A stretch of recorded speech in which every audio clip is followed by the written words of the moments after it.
Hi hello friends, ಎಲ್ಲರಿಗೂ ನಮಸ್ಕಾರ. ಋತ್ವಿ ಚಾನಲ್ಗೆ ಸ್ವಾಗತ. ನಾನು ನಿಮ್ಮ ಅಶ್ವಿನಿ ಡಿ ವಿ. ಇವತ್ತು ನಾನು ತುಂಬ ಸ್ಪೆಷಲ್ ಆಗಿ ಒಂದು ಸ್ವೀಟ್ ರೆಸಿಪಿನ ಮಾಡಿ ತೋರಿಸ್ತಾ ಇದ್ದೀನಿ. ಇದ್ರ ಹೆಸರು ಚೋಂಗೆ ಅಂತ ಕರೀತಾರೆ. ನಿಮ್ಮ ಕಡೆ ಏನಂತಾರ ಕರೀತಾರೋ ಅಂತ ಕಮೆಂಟ್ ಮಾಡಿ. ಇನ್ನೂ ಯಾರು ನಮ್ಮ ಚಾನಲನ್ನು ಸಬ್ಸ್ಕ್ರೈಬ್ ಮಾಡ್ಕೊಂಡಿಲ್ಲ, ಪ್ಲೀಸ್ ಸಬ್ಸ್ಕ್ರೈಬ್ ಮಾಡ್ಕೊಂಡು ನೋಡಿ ಅಂತ ಹೇಳ್ತಾ, ನಾನಿಲ್ಲಿ 5 ಬಟ್ಲಾಗುವಷ್ಟು ಒಣ ಕೊಬ್ಬರಿ ತೊಗೊಂಡಿದ್ದೀನಿ, ಒಂದು ಬೆಲ್ಲದ ಕುಡಿಕೆನ ತೊಗೊಂಡಿದ್ದೀನಿ.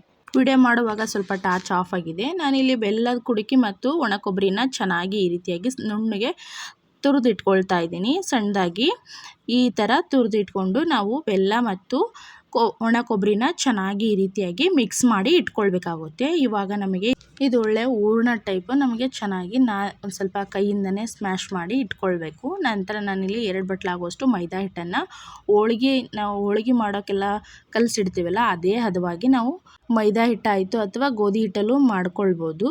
ಈ ರೀತಿಯಾಗಿ ಹದವಾಗಿ ನಾವು ಈ ರೀತಿಯಾಗಿ ಕಲಸಿ ಒಂದು ಅರ್ಧ ತಾಸು ನೆನೆಸಿಬಿಟ್ರೆ ತುಂಬಾ ಸಾಫ್ಟ್ ಆಗಿರುವಂತಹ ಹಿಟ್ಟು ರೆಡಿಯಾಗುತ್ತೆ. ನಂತರ ನಾನಿಲ್ಲಿ ಸ್ವಲ್ಪನೇ ಹೋಳಿಗೆ ಯಾವ ರೀತಿ ತುಂಬ್ತೀವೋ ಅದೇ ರೀತಿಯಾಗಿ ನಾವು ಇದನ್ನು ಚೋಂಗ್ಯಕ್ಕೆ ತುಂಬಿಕೊಳ್ಬೇಕಾಗುತ್ತೆ.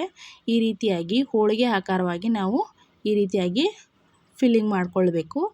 ನಂತರ ಇದನ್ನು ನಾನು ಈ ರೀತಿಯಾಗಿ ಚಿತ್ರವಾಗಿರುವಂತಹ ಕಲ್ಲು ಅಥವಾ ಚೋಂಗೆ ಕಲ್ಲು ಅಂತ ಕರೀತಾರೆ. ಈ ರೀತಿಯಾಗಿರುವಂತಹ ಚೋಂಗೆ ಮಣಿ ತಗೊಂಡು ನಾವು ಇದ್ರ ಮೇಲೇ ಸ್ವಲ್ಪ ಎಣ್ಣೆ ಎಲ್ಲ ಸ್ಪ್ರೆಡ್ ಮಾಡಿಬಿಟ್ಟು ನಂತರ ನಾವು ಹಿಟ್ಟಿಗೆಲ್ಲ ಚೆನ್ನಾಗಿ ಎಣ್ಣೆನ ಸವರ್ಕೊಳ್ಬೇಕಾಗುತ್ತೆ. ಇದಕ್ಕೂ ಕೂಡ ಸವರ್ಕೊಂಡು ಈ ಚೋಂಗೆ ಕಲ್ ಮೇಲೆ ಈ ರೀತಿಯಾಗಿ ನಾವು ಸ್ವಲ್ಪ ಹೊತ್ತು ಇಟ್ಟು ಫ್ರೆಶ್ ಮಾಡಿ ಇದನ್ನು ಸ್ವಲ್ಪ ದಪ್ಪವಾಗೇ ನಾವು ಉದ್ಕೊಳ್ಬೇಕಾಗುತ್ತೆ. ಈ ರೀತಿಯಾಗಿ ಚಿತ್ರ ಸ್ವಲ್ಪ ಮೂಡುವರೆಗೂ ನಾವು ಚೆನ್ನಾಗಿ ಈ ರೀತಿಯಾಗಿ ಲಟ್ಟಿಸ್ಕೊಳ್ಬೇಕು. ನಾವು 2 ಸೈಡು ಚಿತ್ರ ಬೇಕು ಅಂದರೆ ಸ್ವಲ್ಪ ಹೊತ್ತು ಇದೇ ರೀತಿಯಾಗಿ ನಿಧಾನಕ್ಕೆ ನಾವು ಫ್ರೆಶ್ ಮಾಡಿಕೊಂಡು 2 ಸೈಡು ನಾವು ಉದ್ಕೊಳ್ಬೇಕು. ಇದು ಸ್ವಲ್ಪ ಹಿಡಿಯುತ್ತೆ, ಆದರೆ ಎಣ್ಣೆ ನಾವು ಸ್ಪ್ರೆಡ್ ಮಾಡೋದ್ರಿಂದ ಅಷ್ಟೇನು ಹಿಡಿಯೋದಿಲ್ಲ. ಇದೇ ರೀತಿಯಾಗೂ ಹಿಂದ್ಗಡೆ ನಾವು ಇದೇ ರೀತಿ ನಿಧಾನವಾಗಿ ಲಟ್ಟಿಸ್ಕೊಳ್ಬೇಕು. ಇವಾಗ ನಮಗೆ ಚೋಂಗೆ ಕೂಡ ರೆಡಿಯಾಗಿದೆ. ಇದೇ ರೀತಿಯಾಗಿ ನಾನು ಚೋಂಗ್ಯನ ರೆಡಿ ಮಾಡಿ ಇಟ್ಕೊಂಡಿದ್ದೀನಿ. ಈ ರೀತಿಯಾಗಿ ರೆಡಿ ಮಾಡಿರುವಂತಹ ಚೋಂಗ್ಯನ ನಂತರ ನಾನಿಲ್ಲಿ ಗ್ಯಾಸ್ ಆನ್ ಮಾಡಿಬಿಟ್ಟು ಒಂದು ತವಾನ ಇಟ್ಕೊಂಡಿದ್ದೀನಿ. ಈ ತವ ಸ್ವಲ್ಪ ಬಿಸಿ ಆದ ನಂತರ ಒಂದು 2 ಸ್ಪೂನ್ ಆಗುವಷ್ಟು ಅಡುಗೆ ಎಣ್ಣೆನ ಹಾಕ್ಕೊಳ್ತಾ ಇದ್ದೀನಿ. ಈ ರೀತಿಯಾಗಿ ಅಡುಗೆ ಎಣ್ಣೆ ಸ್ವಲ್ಪ ಬಿಸಿ ಆಗ್ತಿದ್ದಂತೆ ನಾವು ಮಾಡಿಟ್ಕೊಂಡಿರುವಂತಹ ಚೋಂಗ್ಯನ ಈ ರೀತಿಯಾಗಿ ಹಂಚಿನ ಮೇಲೆ ಹಾಕ್ಕೊಳ್ಬೇಕಾಗುತ್ತೆ. ನಾವು ಇದನ್ನು ದೊಡ್ಡ ಸೈಜಲ್ಲಿ ಮಾಡಿದರೆ ಒಂದೊಂದಾಗೆ ಬೇಯಿಸ್ಕೊಳ್ಬೇಕು. ನೀವು ಚಿಕ್ಕದಾಗಿ ಮಾಡಿದರೆ 3ರಿಂದ 4 ಚೋಂಗ್ಯನ ಒಂದೇ ಸಾರಿ ಬೇಯಿಸ್ಕೊಳ್ಬೋದು. ಈ ರೀತಿಯಾಗಿ ನಾವು 2 ಬದಿಲಿ ನಿಧಾನ ಉರಿಲಿ ಚೋಂಗ್ಯನ ಬೇಯಿಸ್ಕೊಳ್ಬೇಕಾಗುತ್ತೆ. ಇದರಲ್ಲಿ ಚಿತ್ರ ಕೂಡ ತುಂಬಾ ಚೆನ್ನಾಗಿ ಕಾಣಿಸುತ್ತೆ ಮತ್ತು ಅದೇ ರೀತಿಯಾಗಿ ಸ್ವೀಟ್ ಕೂಡ ತುಂಬಾ ರುಚಿಯಾಗಿರುತ್ತೆ.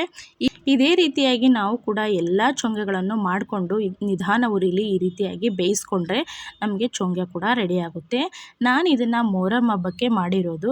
ಇಲ್ಲಿ ನೋಡ್ತಾ ಇದ್ದೀರಾ, ಚಿತ್ರ ಕೂಡ ತುಂಬ ಚೆನ್ನಾಗಿ ಕಾಣಿಸುತ್ತೆ. ಟೇಸ್ಟ್ ಅಂತೂ ತುಂಬ ಚೆನ್ನಾಗಿದೆ. ಇದನ್ನು ಹಲವಾರು ರೀತಿಯಲ್ಲಿ ಚೋಂಗ್ಯನ ಮಾಡ್ತಾರೆ, ಆದರೆ ನಮ್ಮ ಉತ್ತರ ಕರ್ನಾಟಕದ ಸೈಡು ಈ ರೀತಿ ಚೋಂಗ್ಯಗಳನ್ನು ಮಾಡೋದು ಹೆಚ್ಚು. ಆದ್ದರಿಂದ ನಾವು ಇದನ್ನು ಮೊಹರಂಗೆ ಪ್ರತಿ ವರ್ಷ ಕೂಡ ಮಾಡ್ತಾ ಇರ್ತೀವಿ. ಟೇಸ್ಟ್ ಅಂತೂ ತುಂಬಾ ರುಚಿಯಾಗಿದೆ. ನೀವು ಕೂಡ ಮನೆಯಲ್ಲೇ ಟ್ರೈ ಮಾಡಿ. ತುಂಬಾ ರುಚಿಯಾಗಿರುತ್ತೆ ಮತ್ತು ಎಲ್ಲರೂ ಕೂಡ ತುಂಬಾ ಇಷ್ಟಪಟ್ಟು ತಿನ್ನುವಂತಹ ಸ್ವೀಟ್ ರೆಸಿಪಿ ಅಂತಲೇ ಹೇಳ್ಬೋದು.